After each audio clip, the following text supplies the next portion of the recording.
the release of Tucker Carlson's episode 1 of his new Twitter, I don't know if we're going to call it his Twitter TV show, his Twitter internet show, his social media show, whatever you want to call it. He has released the first episode of his new show, Tucker on Twitter, to millions of views.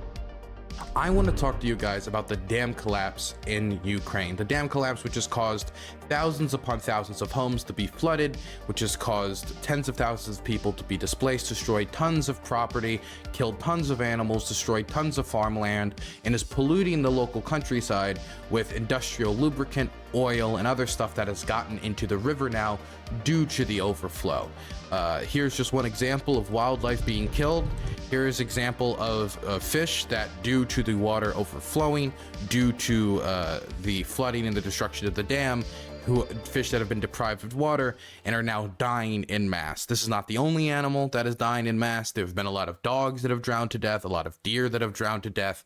Basically anything that cannot fly and or swim has drowned to death in the Kherson Oblast. But I already talked about the environmental catastrophe on yesterday's stream. What I want to talk about is how the world has reacted to these strikes, and specifically the Tucker Carlson segment. So has reacted to the dam explosion, and specifically the Tucker Carlson segment.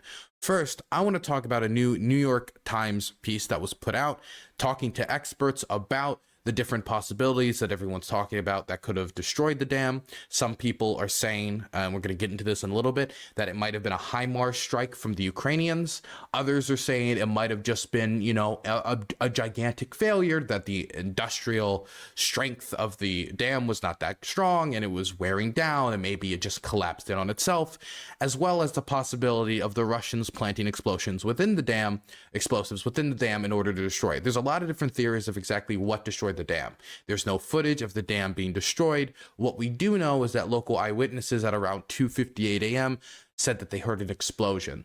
Where this explosion came from, or whether those reports are complete 100% accurate, because again, we don't have any footage or audio of the explosion, we do not know 100%. We don't know for sure. But we do have some experts that are weighing in on the likelihood of different scenarios. And what the experts are saying, when we talk about experts on, you know, like engineering experts on these types of catastrophes, they're saying that the most likely cause of this was an internal blast, as in tons of explosives being placed within the dam that then explodes inside of the dam, destroying it, causing the dam to burst and causing the flooding. Let's read a little bit from this article and from the experts that are saying this. A deliberate explosion inside the Kakhovka Dam on the front line of the war in Ukraine most likely caused its collapse on Tuesday, according to engineering and munitions experts who said that structural failure or an attack from outside the dam were possible, but less plausible explanations. Experts cautioned that the available evidence was very limited, but they said that an internal explosion was the likeliest explanation for the destruction of the dam, a massive structure of steel reinforced concrete that was completed in 1956. And local residents reported on social media that they heard a huge explosion around that time when the dam was breached at 2:50 a.m. A blast in an enclosed space with all of its energy applied against the structure around it would do the most damage. Even then, the experts said, it would require hundreds of pounds of explosives at least to breach the dam. An external detonation by bomb or missile would exert only a fraction of its force against the dam and would require an explosive many times larger to achieve a similar effect. Now, the rest of this article, they talk to the specific experts and they talk about the scenarios. And I do want to say that by no means is this 100% evidence that the Russians planted bombs within the dam and exploded it. Or is this 100% evidence that there's no other possibility that it could have been destroyed any other way?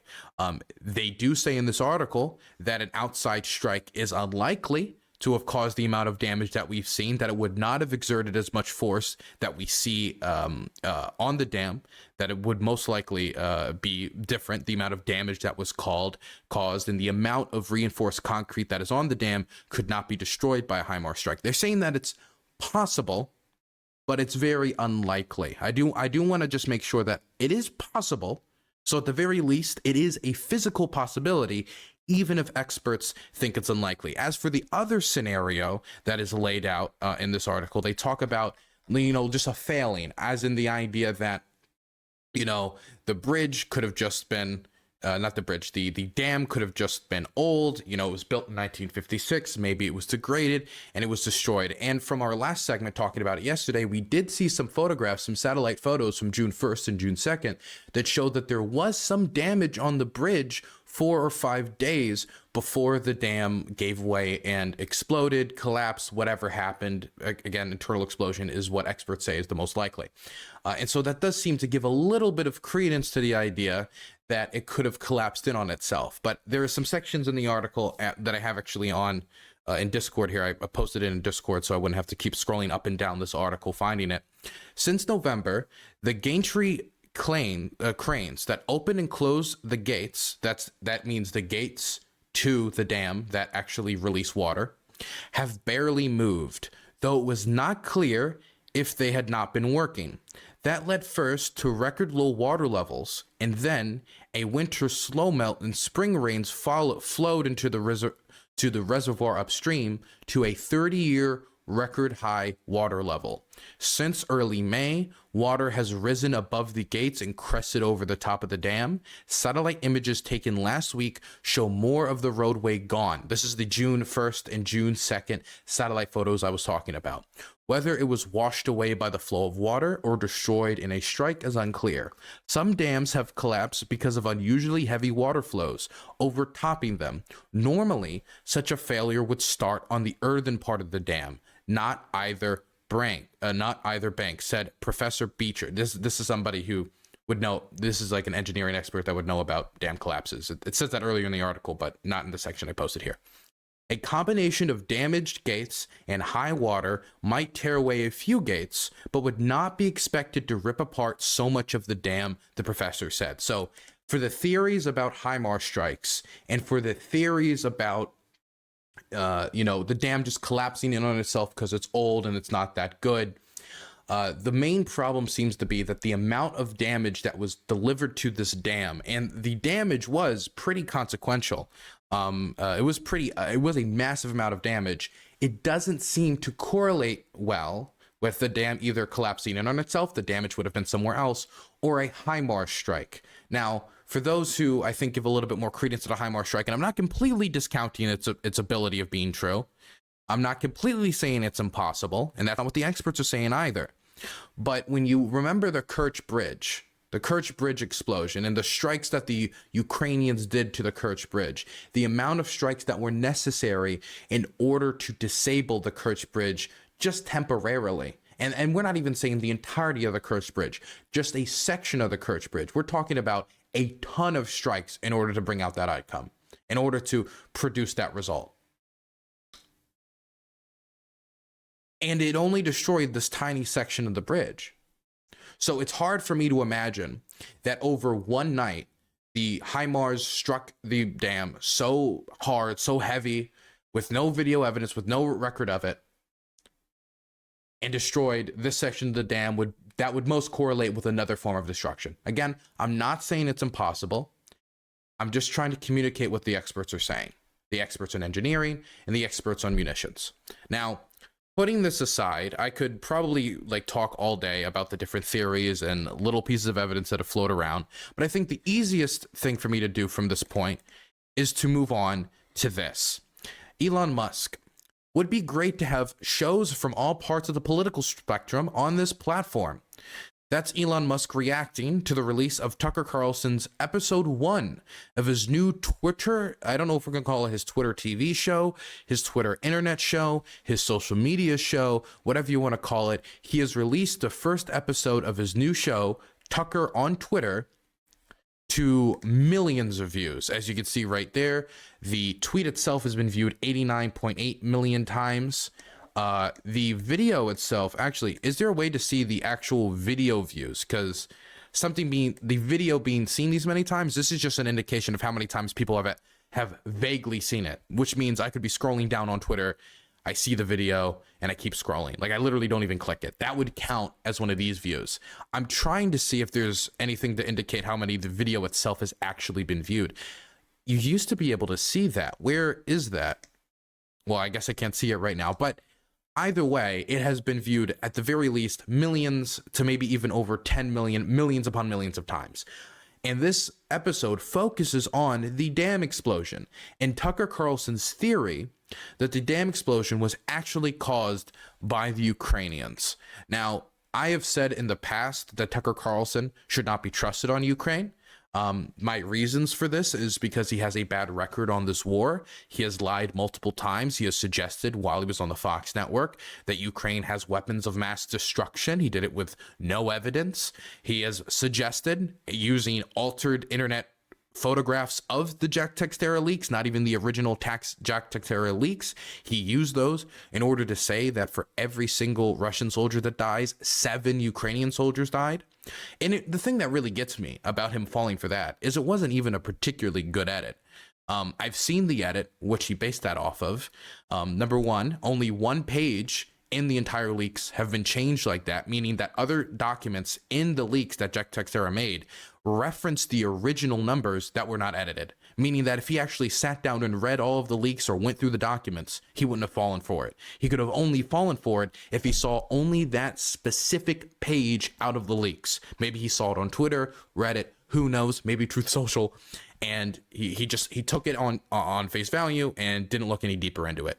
The numbers in it were edited kind of crookedly, like the numbers were kind of like the edges of the numbers were cut off. It looked photoshopped. There was a different color saturation in the areas that were edited and the areas that were not edited. It was not edited well. Anybody with a rudimentary knowledge of Photoshop and is under the age of 70 should have been able to identify that as a fake. Or anybody who does more than a rudimentary amount of research on the topic, like, for example, reading more than the one single document where the edit was made. But he fell for it, and it was embarrassing. A curd is a curd. Blue Rider of Neptune gave Hannah _ a tier 1 subscription. We should call it the Nazi Show with your host Tucker Carlson. Only available on Musk Max Plus. You know what? I love calling everyone I disagree with a Nazi. It's very fun. It's very easy also, by the way, to call everyone I disagree with a Nazi. It's very fun. The person I just banned in chat, they're a Nazi. Everyone that I don't like is a Nazi. It's proof. I mean, it's true. We all know it. Anyway, I want to watch this episode, not because, like, you know, he's a serious analyst who actually cares, or he, you know, genuinely cares about this war in any way.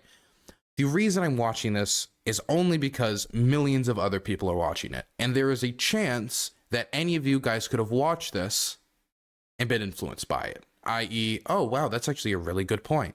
And maybe he does have a good point. So let's watch the video. Maybe he, you know, struck out a home run and it was very unexpected. Let's watch it. Let's talk about what he has to say as he blames the Ukrainians for doing the strike on the dam that has killed tons of people, damaged tons of Ukraine's agricultural sector. Let's listen. And Twitter. And Twitter has decided I'm not allowed to watch Tucker Carlson piece. There we go. Hey, it's Tucker Carlson. This morning, it looks like somebody blew up the Kakhovka Dam in southern Ukraine. The rushing wall of water wiped out entire villages, destroyed a critical hydropower plant, and as of tonight, puts the largest nuclear reactor in Europe in danger of melting down. So if this was intentional, it was not a military tactic, it was an act of terrorism. Well, I mean, it could be both a military tactic and an act of terrorism. The Russians would have a reason to destroy the dam. They would want to be able to shorten the front line. If the areas around Kherson are flooded, it's going to be very difficult for the Ukrainians to mount an offensive operation across the Dnieper River, which is one of the areas people have speculated where the Ukrainian counteroffensive is going to come from. Obviously, there's like questions of like terrorizing the civilian population, but there could be strategic reasons why somebody would want to do this. For the Ukrainians, by the way, if they were to do it, say, in April of 2022, and it was to slow down the advance of the Russian army, that would also be a strategic reason to it. That isn't to say that it's moral, that isn't to say that it doesn't kill civilians, but somebody could do something that is terribly immoral or do something that even kills civilians, and there still be a strategic reason to it. They just disregard the humanitarian consequences of their actions. The question is, who did it?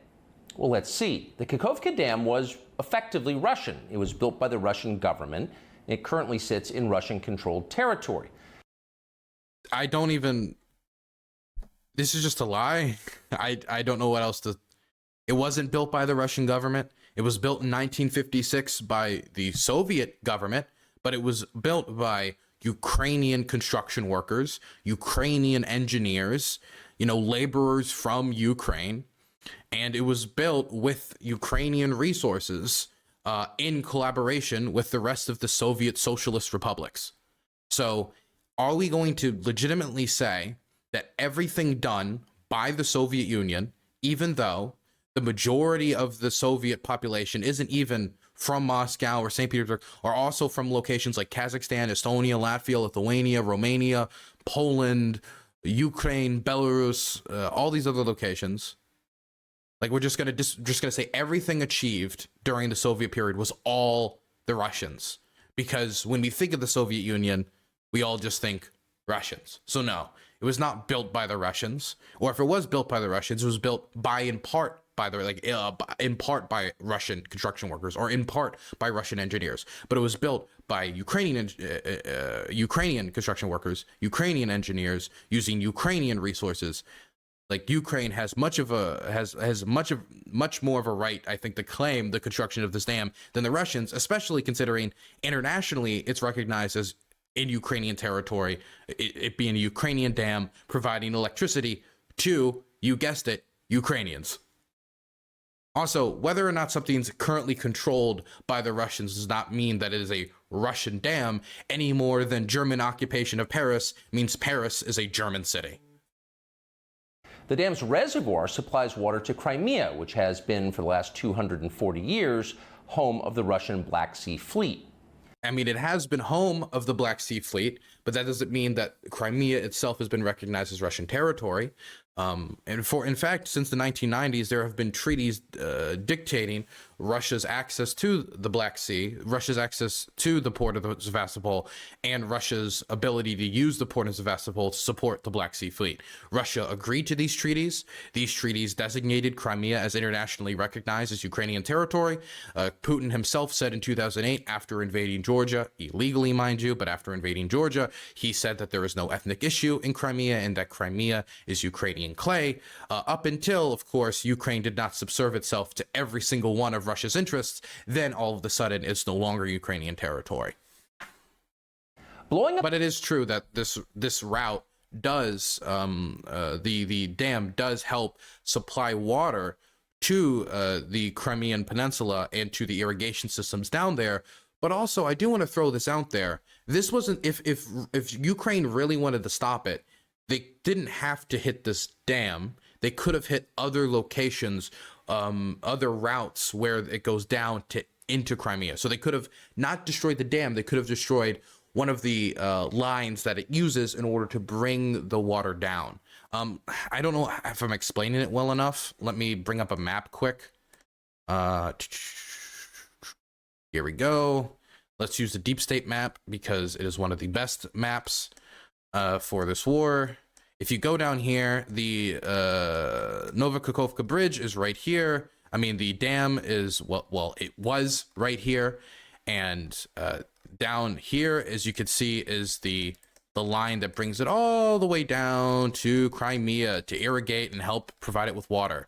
So if Ukraine wanted to be smart about this, and this is a genuine question, if somebody wants to answer my question in the comments or in chat, they can. Why strike the dam here, which is going to do untold amount of damage. It's going to stop this very expensive dam, mind you, from being able to provide electricity to the local population because it was used to power a lot of homes in the area. It's going to flood a lot of the civilian homes on both the occupied side and on the currently on the side that's controlled by the Ukrainians. It's going to destroy a dam that is used to help irrigate and not only Crimea, but also a dam that helped irrigate large parts of Kherson and the area surrounding it. There's a lot of reasons why the Ukrainians would have for not wanting to do this. For, you know, the electricity that the dam provides, the fact that it's quite expensive and going to cost a ton to rebuild. This isn't like a $1 billion or $2 billion project. This is unbelievably expensive. It is something that kills a lot of civilians, something that destroys a lot of homes, and also stops them from launching any offensive operations, at least for the near future, across Kherson, allowing the front effectively to be shortened. For the Russians, that's more of a benefit. Now, the only reason I'm bringing up all these points is because, well, look at this. The dam may be bad for Ukraine, but it hurts Russia more. And for precisely that reason, the Ukrainian government has considered destroying it. So that's all. What we just heard, the two statements he just made about the water route to Crimea, and I think it was the water route to Crimea, and what was the other purpose? Territory. The dam's reservoir supplies water to Crimea, which has been for the last 240 years. Oh, it's literally just the Crimea point. The Crimea point was the only reason that he provided for why the Ukrainians would want to do this. Is the only reason he provided. So this is what I would call a lie by omission. By him not talking about the electricity that it provides to Ukrainians' homes, by him not talking about the fact that this was also built by Ukrainian labor and is rightfully recognized as Ukrainian territory, and Russia recognized it until the 2022 invasion also as Ukrainian territory.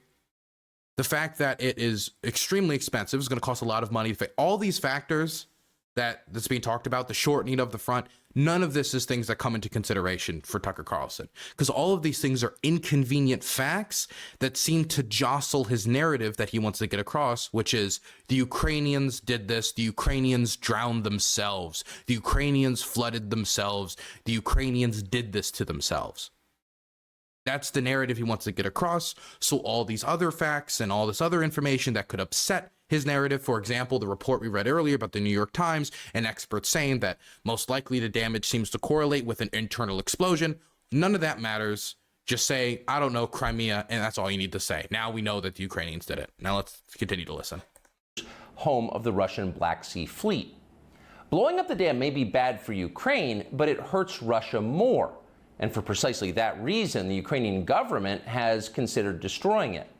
In December, the Washington Post quoted a Ukrainian general saying his men had fired American-made rockets at the dam's floodgate as a test strike. So really, once the facts... Now, let's let him say his very... Let's finish the sentence quick, but if anybody's read the report he's talking about, any of you who read it should be calling bullshit immediately, but we'll talk about it in a second. Test strike. So really, once the facts start coming in, it becomes much less of a mystery what might have happened to the dam. Any fair person would conclude that the Ukrainians probably blew it up.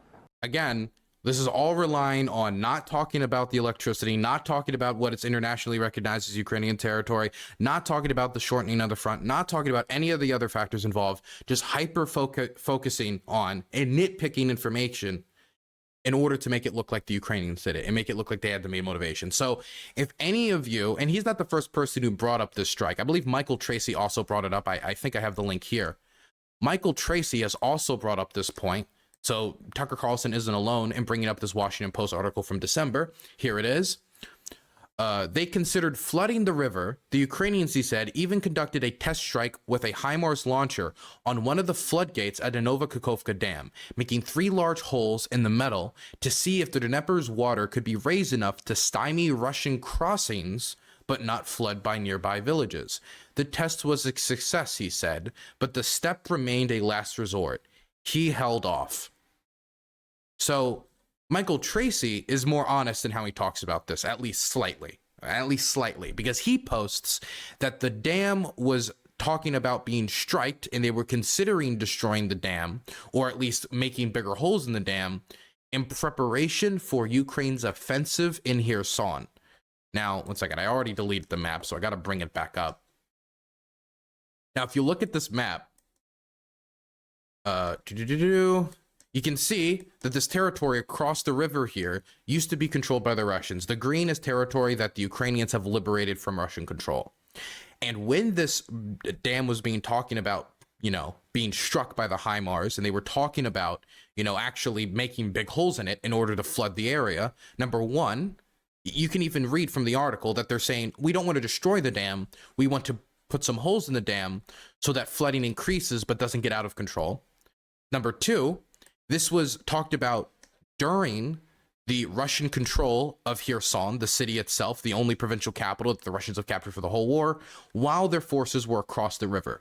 The purpose of these strikes would have been to flood the riverway so the Russians could no longer transport troops, munitions, armored vehicles, artillery, everything across the river, or it would be much more difficult for them to reinforce their forces across the river and evacuate their forces from across the river into like deeper Kherson, into deeper Russian occupied territory. And this was all in preparation for the Kherson counteroffensive. So the situation here is very different, where there is no Russian landings in Kherson. There is, across the river in Kherson, across the Dnieper River.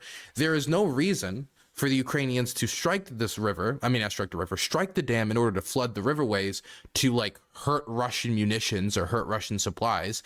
This doesn't do that at all. This would have been a strike in order to support a Ukrainian offensive operation to push the Russians across the Dnieper River.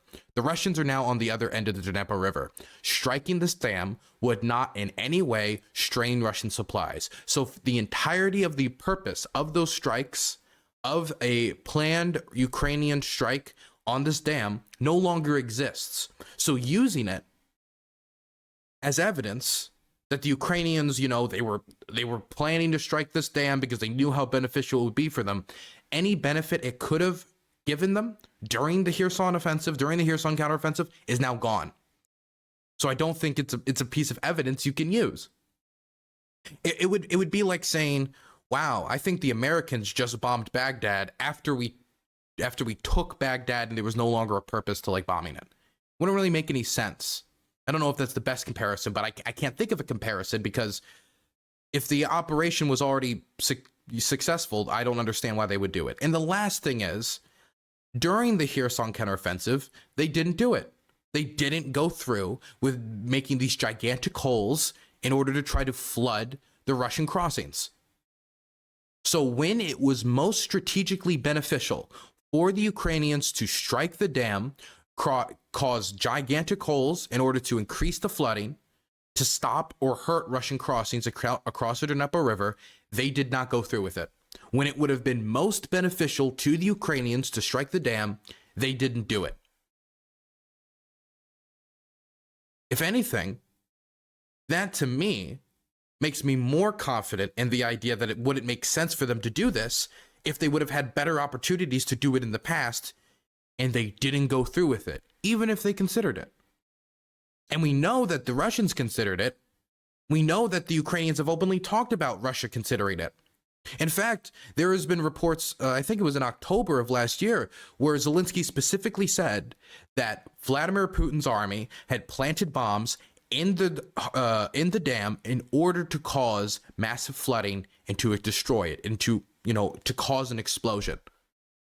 And now experts are coming forward saying that the damage on the dam correlates heavily with an internal explosion that perfectly lines up with what Zelensky said the Russians were planning in October of last year. None of this information was mentioned by Tucker Carlson. None of this information was provided to the millions of people who watch this video. None of this is important to Tucker, because again, he's drawing a narrative, not telling the truth. Where were we? Just as you would assume they blew up Nord Stream, the Russian natural gas pipeline, last fall. Look, we're only a minute into this.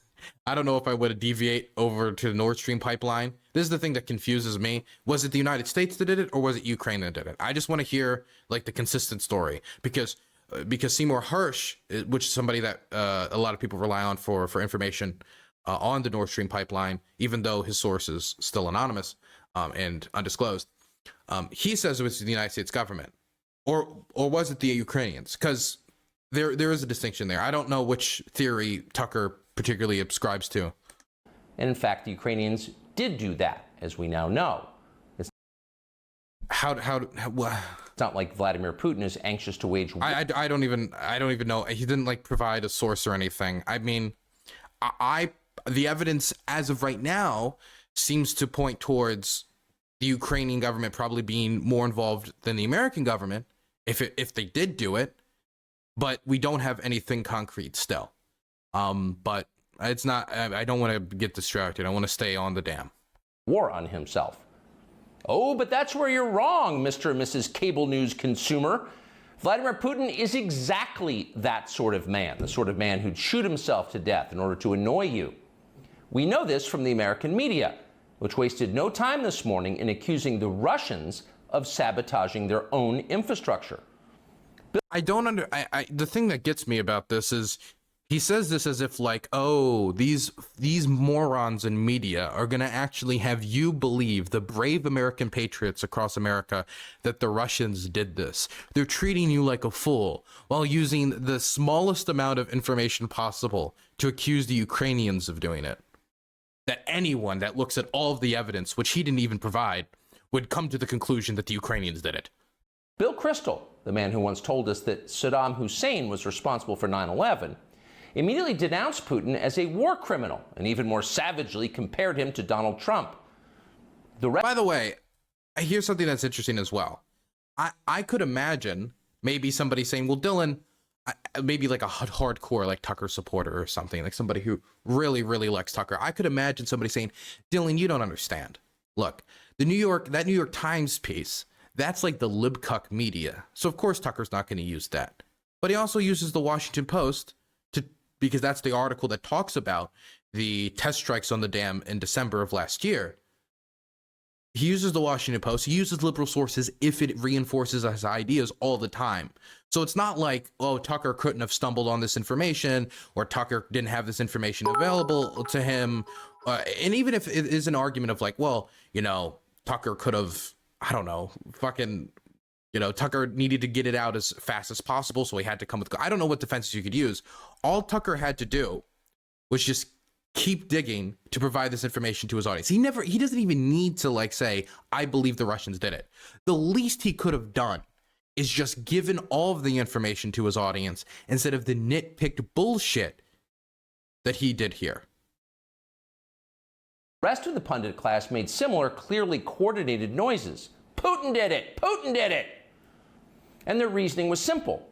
Putin is evil, and evil people do evil things purely for the dark joy of being evil. Again, would it be that this is the picture he's painting? He's saying like, look, the Ukrainians had all of the reasons, and they were planning to destroy the dam. The Russians had no reasons. I mean, they've always loved this dam. It's always been their favorite dam. It's like Putin and this dam were basically fucking.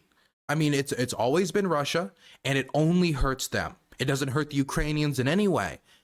The only way he can come to this conclusion and act as honestly, acting as a spoiled brat, which is what he's doing now, being like, oh, the establishment media thinks you're a fool. Like, I mean, it's pretty deliberate manipulation of the audience. Like, oh, they think you're stupid. You're not stupid, audience. I know you're not stupid because I'm telling you the truth. I'm not treating you like the mainstream media did.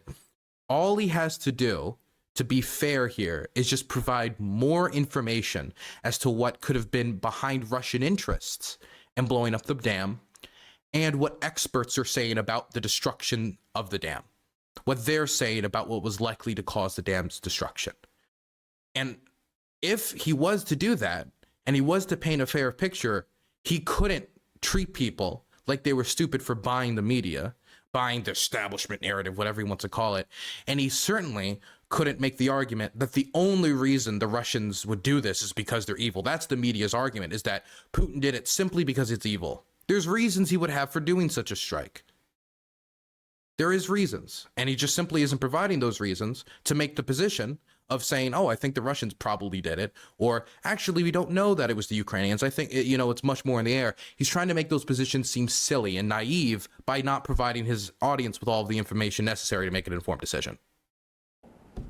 In this specific case, Putin attacked himself, which is the most evil thing you can do, and therefore perfectly in character for a man that evil.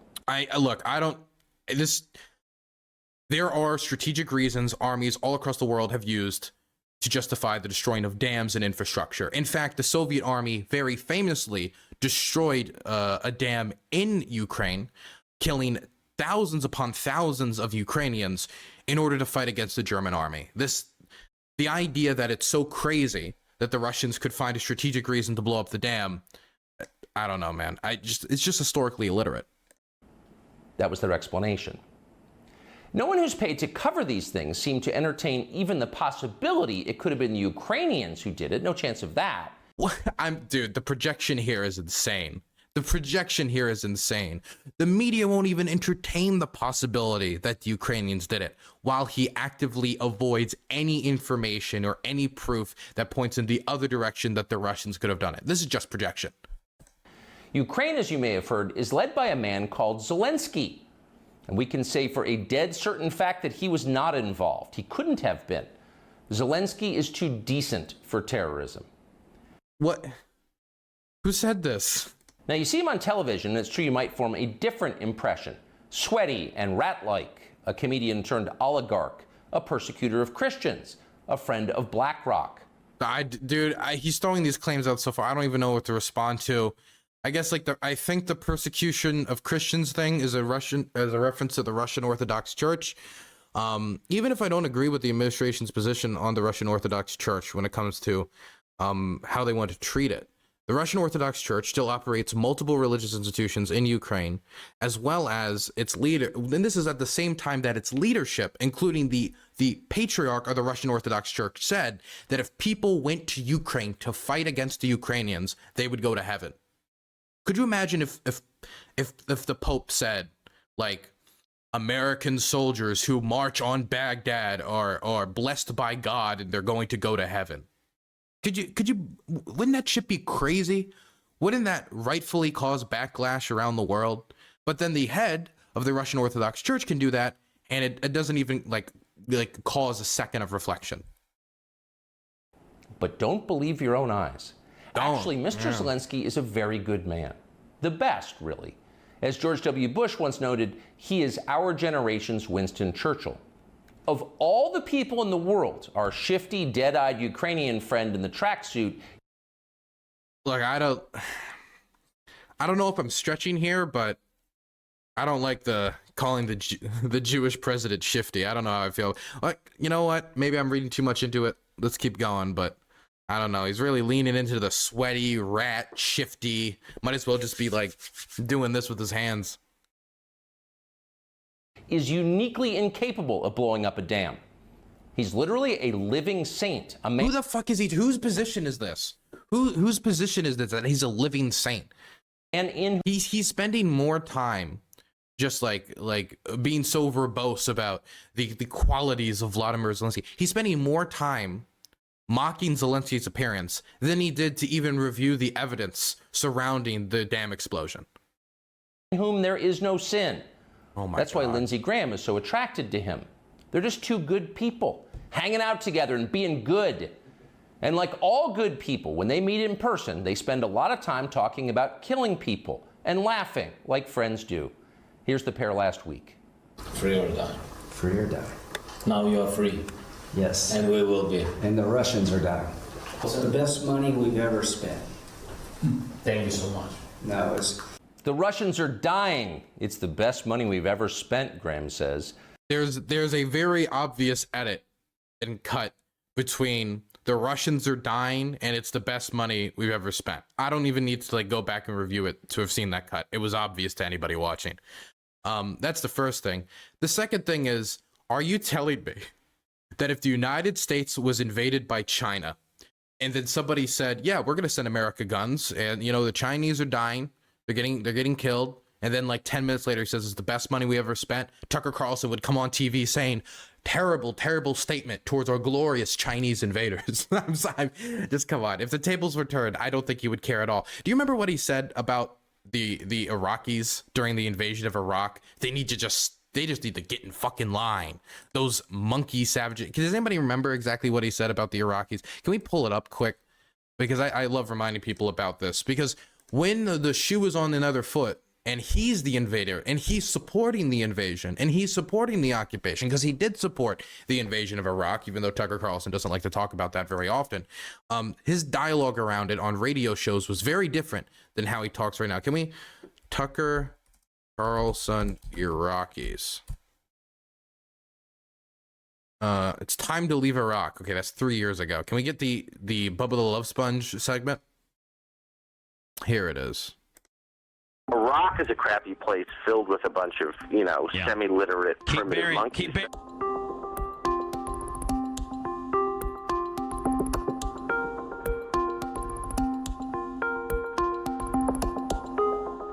Typical whining from a black politician about how you don't like me because I'm black. Using racism. Okay, I think it said the thing I wanted to hear at the start. There's a bunch of other stuff, I think. Maybe it gets back into... Oh, here we go. You know what I mean? Yeah, exactly. You just need desirable. Exactly. Hot or smart, and that's Hot about or it. smart, that's right. But people to come over and pick lettuce, I mean, I'm not saying that's an undignified... I mean, that's great, and I admire people who work hard. But on the other hand, are those people who are going to build, a stronger country 20 years from now? How could you salvage Iraq at this point? I don't, it's beyond our control. I mean, if somehow the Iraqis decided to behave like human beings or something. But I just have zero sympathy for them or their culture, a culture where people just don't use toilet paper or forks. Hey, and the way they treat women, I agree with you. Their culture is, but you're in their homeland, and you're over there as an American who they hate, and they want nothing more than the Americans off of their soil. So they're not going to play games. They can just shut the fuck up and obey, is my view. Wow, I'm sorry. Wow, man. I can't believe that Tucker Carlson, of all people, would say such a disgusting thing. That's really above him. But yes, I'm gonna listen to this guy lecture me on how the occupied talks about the occupier. A smile spreads across his thin, quivering lips as he forms the words. He looks like a starving man contemplating a breakfast buffet. The aroma of death has aroused Lindsey Graham. Thanks so much, replies Zelensky. He feels the same way. Wow, the president of Ukraine wants weapons to push back the invading army. What a surprise. Crazy. No one would have thought it. I would have thought the president of Ukraine would bend over and say, please, rape, murder, and kill all of my people. See, there's nothing dark here. Just two middle-aged guys celebrating the killing of a population. The president of a country celebrating their military victories as they push back the invading force. Again, Tucker Carlson's the last person to be making this critique, and the critique's dog shit in and of itself. They don't seem like the kind of people who'd enjoy flooding villages or starting a famine. And in any case, who cares if they are? It's really not your business. Your job is to support Ukraine. Watch Nikki Haley, a Republican candidate for president, explain this principle on CNN. A win for Ukraine is a win for all of us. And for them to sit there and say that this is a territorial dispute, that's just not the case. To say that we should stay neutral, it is in the best interest of America. It's in the best interest of our national security for Ukraine to win. We have to see this through. We have to finish it. See? It's very easy to understand. It is vitally important for you to support Ukraine because it's necessary for Ukraine to be supported by you.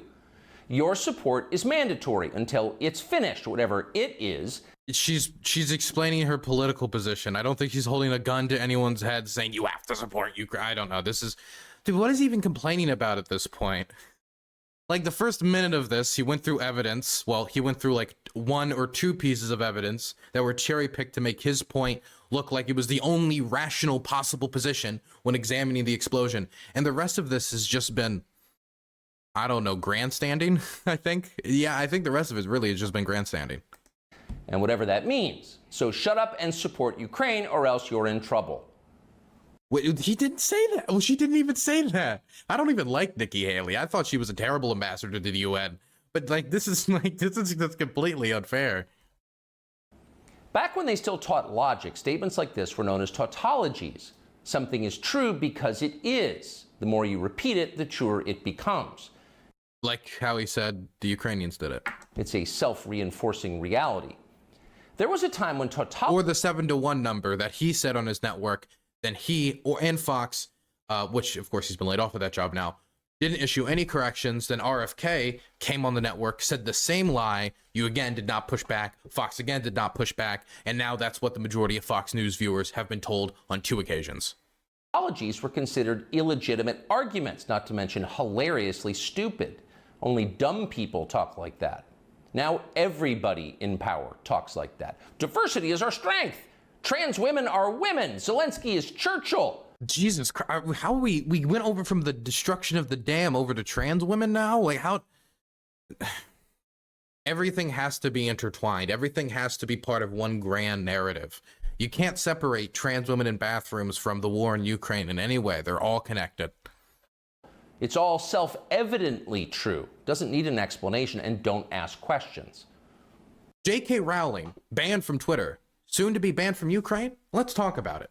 Sound familiar? Of course it does. That's the pap they're serving us day after day in steaming, lumpy portions. Ugh.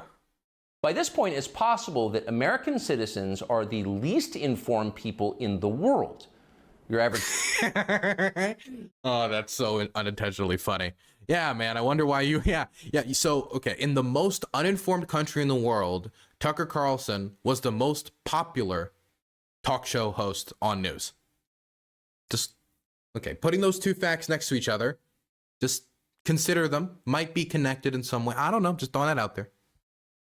Yak herder in Tajikistan knows who blew up the Nord Stream pipeline. It's no, why would it? Okay, whatever. Obvious. Okay. Does he think some skinny dude in a dress is actually a girl? Come on. That idea would never occur to him. You've got to be lied to at full volume over a period of years in order to reach conclusions like that. And of course, we have been. The media lie. They do. But mostly they just ignore the stories that matter.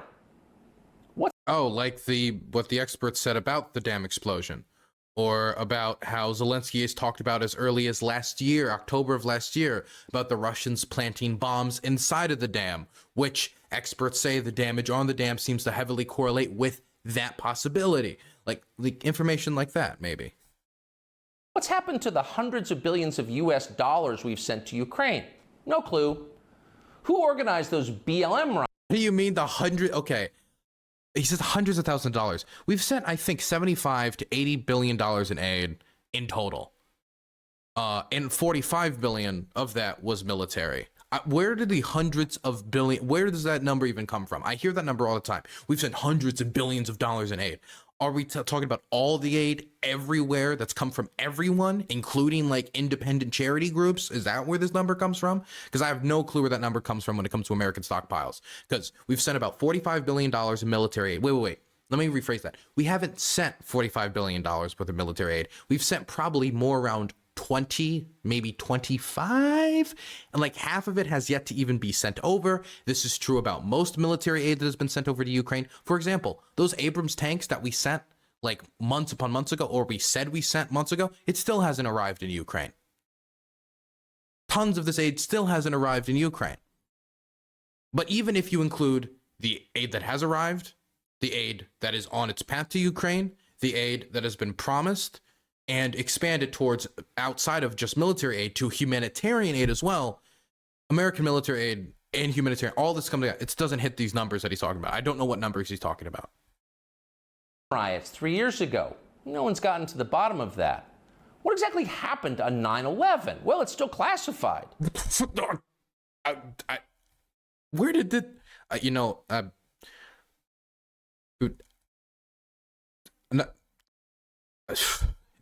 give up. How did Jeffrey Epstein make all that money? How did he die? How about JFK? And so endlessly on. Not only are the media not interested in any of this, they are actively hostile to anybody who is. In journalism, curiosity is the gravest crime. Yesterday, for example. Well, the thing is, it's not journalism to just openly speculate, to just go like, isn't that suspicious? What about, have you ever heard of the dancing Israeli? Like, that's not journalism. That's just wild speculation, which you can do, but don't call that journalism. The reason why the journalists haven't talked about maybe Bush did it is because there's not a lot of evidence pointing towards Bush doing it. The reason why the media doesn't talk about, oh, maybe it was, I don't know what group did it on JFK. I honestly, I can't talk about the JFK assassination because I never dug into the conspiracy theories. But the reason why the media don't talk about these conspiracy theories endlessly is because the media's job isn't just to just blatantly just speculate, or at least even though they do that all the time, they shouldn't be doing that all the time. The job of the media should be to like report the facts and figures and talk to experts about the issues. And like, if you're going to speculate, it should be based upon, well, here's what experts say likely happened here. Like, hey, there was this building collapse. What does the construction documents about the building correlate? What is this? What is that? Like, that's their job. It's not to just speculate on conspiracy theories.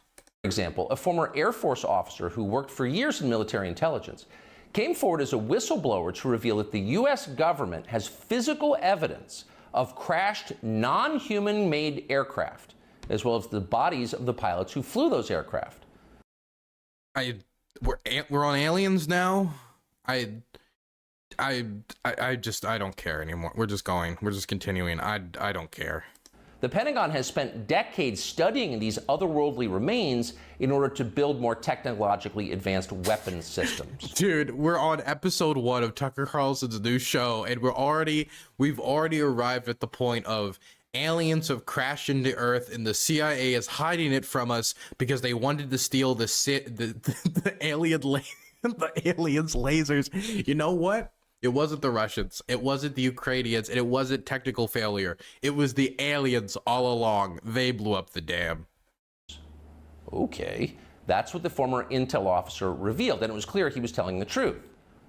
In other words, can he not show like a document? I understand that he no longer has the Fox News crew, but can he show like, I don't know, like it's like a link, like a source? Does he post sources in the course? But no. Can we like look up aliens or any of it? I can't believe I'm even doing this, but do we have any news on aliens? U.S. urged to reveal UFO evidence after claim that it has intact alien vehicles. Reported by The Guardian, of course, the pinnacle of great outlets. Mint, One, Daily Mail. What's Sunday World? You know what? I'm just gonna give Tucker this one. Okay, Tucker. Joe Biden is hiding alien lasers from us. UFOs are actually real, and apparently so is extraterrestrial life.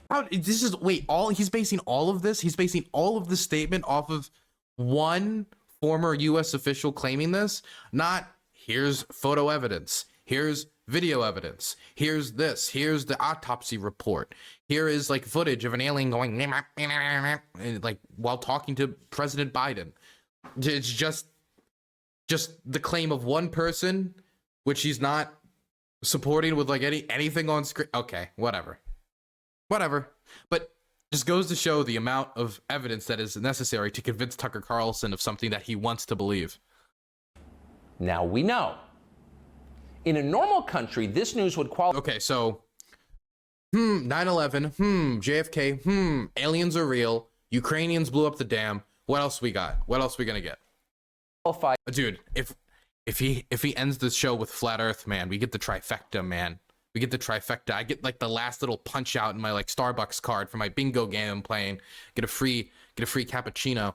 As a bombshell, the story of the millennium. But in our country, it doesn't. The whistleblower's account ran on a technology website called The Debrief, which you... Can I, okay, so now we're getting into the actual thing. Okay, the Debrief. Okay, let's look.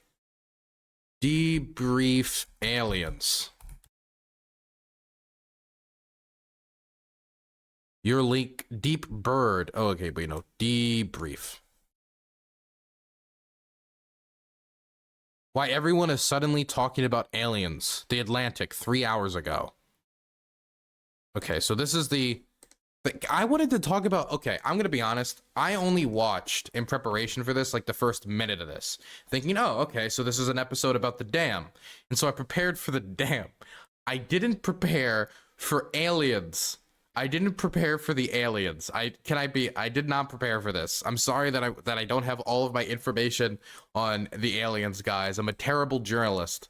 I'm a terrible, terrible journalist. Okay, so this is it. It's called The Debrief. So this is the guy, David Charles Grush.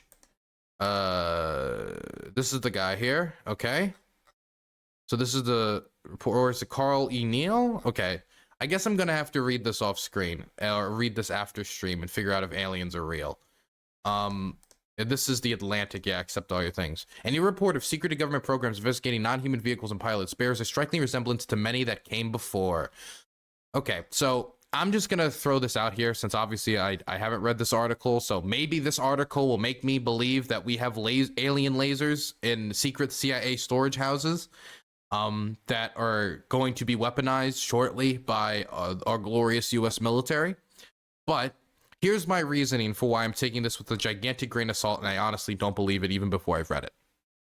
And the reason is that I am sure that if we had concrete evidence of aliens, CNN, MSNBC, Fox News, NPR, every single outlet in existence, BBC, everyone would be 24/7 running footage of the aliens, talking about the aliens, speculating about the aliens, trying to book interviews with the aliens, trying to show the documents, trying to show the evidence. They'd have panels on it where people argue about whether the aliens are cool, whether the aliens are bad. Because if there's anything these shows care about, okay, if we're talking about the profit motive of these companies, it is money. They love money. And so if they could make money by saying, hey guys, aliens are not only real, but they're not like a single microbe. They're actually like the green aliens of yore. And they had a straight up flying saucer that we've stolen.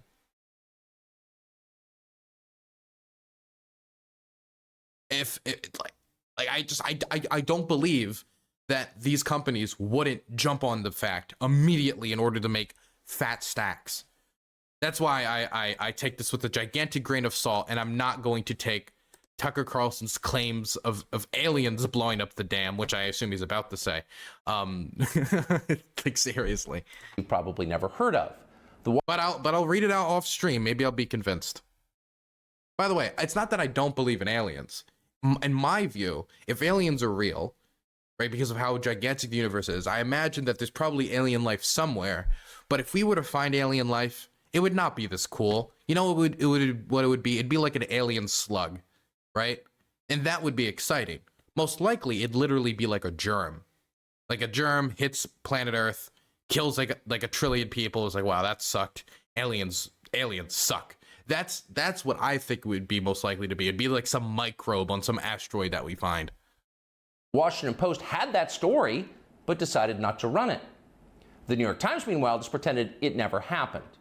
On the front page of the New York Times website this morning, there were 5 stories about Ukraine, as well as 4 stories apiece about Donald Trump, trans people, and climate change, the usual. Wow. Tucker Carlson. Thank God we have Tucker Carlson to warn us all about the danger of the trans panic. Also, I think the reason why the Washington Post is focusing on Ukraine might be because families right now are drowning in their own homes. Bodies are floating down to the Dnieper River, and hundreds to thousands of homes have been flooded and permanently destroyed, with great environmental damage being done to the local wildlife. And I think that is probably deserving of more attention than a flimsy story about aliens. Now, again, haven't read it yet. Maybe I'll read it off stream and I'll come on tomorrow and I'll say, guys, aliens are real. I give up about Ukraine. I'm going to Mars. But I have a weird feeling that's not what I'm going to find. Lineup. There was nothing at all about how an alien species is flying hypersonic aircraft over our cities. This is, dude. How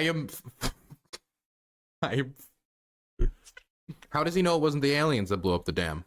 How does he know? All this proves to me This is episode 1 of his new show. All this proves to me is that Fox was saving Tucker's ass.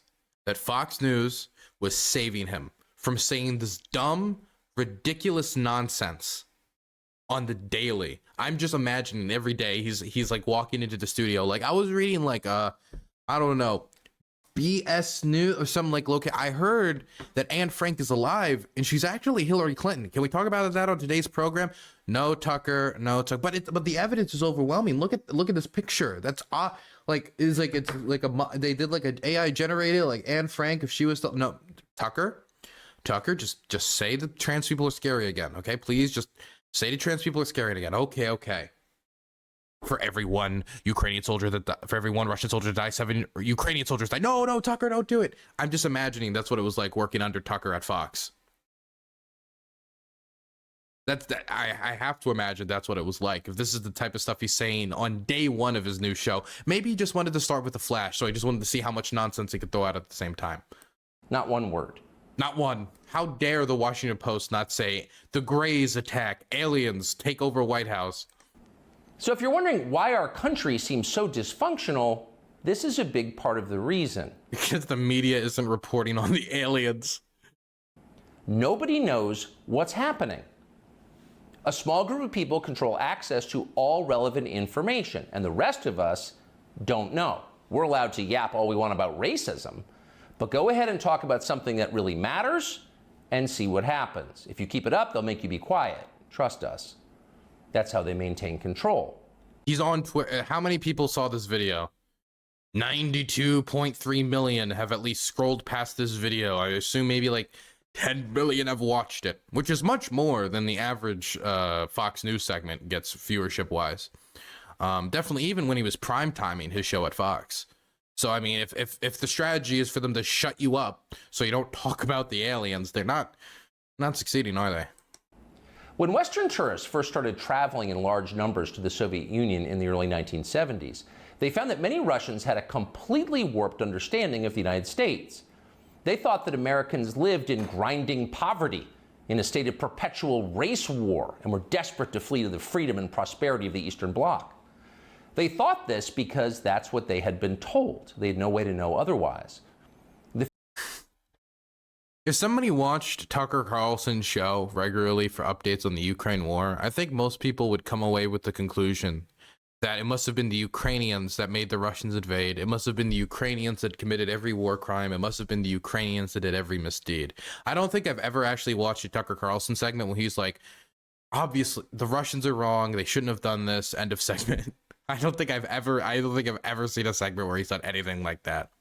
I don't know how he could argue that he isn't creating a similar information bubble with his own show.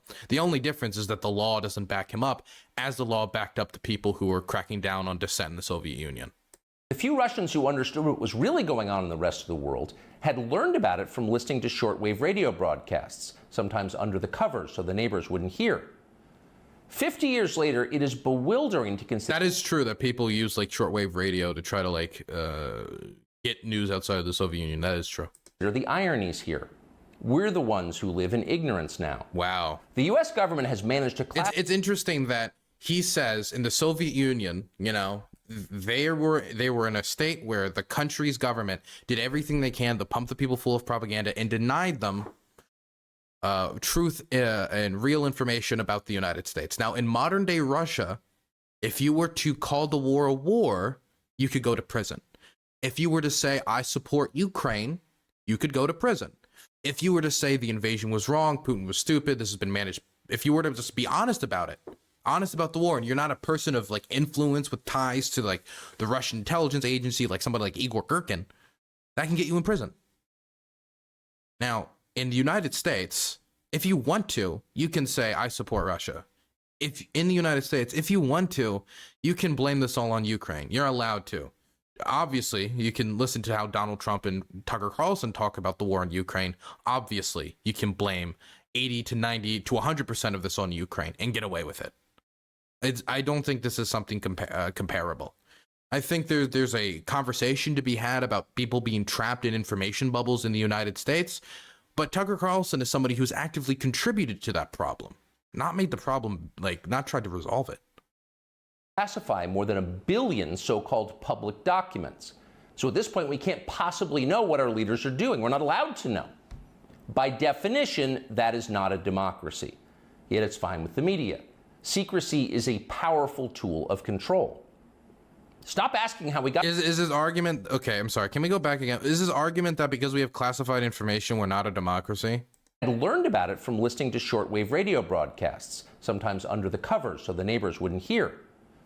50 years later, it is bewildering to consider the ironies here. We're the ones who live in ignorance now. The US government has managed to classify more than 1 billion so-called public documents. So at this point, we can't possibly know what our leaders are doing. We're not allowed to know. Okay, so we're not a democracy because we have classified information. Okay, I mean, there's a conversation to be had about making it easier to make freedom of information requests, unclassifying documents, but this is just him being hyperbolic for effect. Like the idea that we're not a democracy because we have a lot of classified documents is silly. By definition, that is not a democracy. Yet it's fine with the media. Secrecy is a powerful tool of control. My question to Tucker Carlson is, what is the line when something is secret for national security reasons and secret because it's no longer a democracy and that they cross the line? Is it like 1,000 documents? Like that's the only amount of documents that can be classified? Genuine question, because I have a problem with how hard it is to make freedom of information requests. It should be easier to make freedom of information requests. We should be unclassifying a lot more information. These are things that I agree with, but the idea that any of this information means that we're not a democracy is silly. Stop asking how we got so rich. Here's another story about racism. Go eat each other. That's the program. That's how most of us now live here in the United States. Manipulated by lies, silenced by taboos. Wow. It is unhealthy and it's dehumanizing, and we're tired of it. As of today, we've come to Twitter, which we hope will be the shortwave radio under the blankets. We're told there are no gatekeepers here. If that turns out to be false, we'll leave. But in the meantime, we are grateful to be here. Wait, question. I was told that you could add community notes to posts like this, and that Tucker, one of the things that was talked about, I think by Elon and his crew, was like, look, I know many of you guys don't like Tucker and many of you guys say he lies, but if that's true, then you could simply just add a community note to his posts and then look, you've corrected him. I mean, you can't do that on Fox. You can't add live community notes on Fox. Why hasn't anything been added here to add context to like the aliens or his claims about the dam or anything? This has been out for hours, so I don't know. Maybe tomorrow there'll be something. Maybe there won't. We'll find out. And I wonder how Tucker will react to it if there are community notes added to his posts. Be back with much more very soon.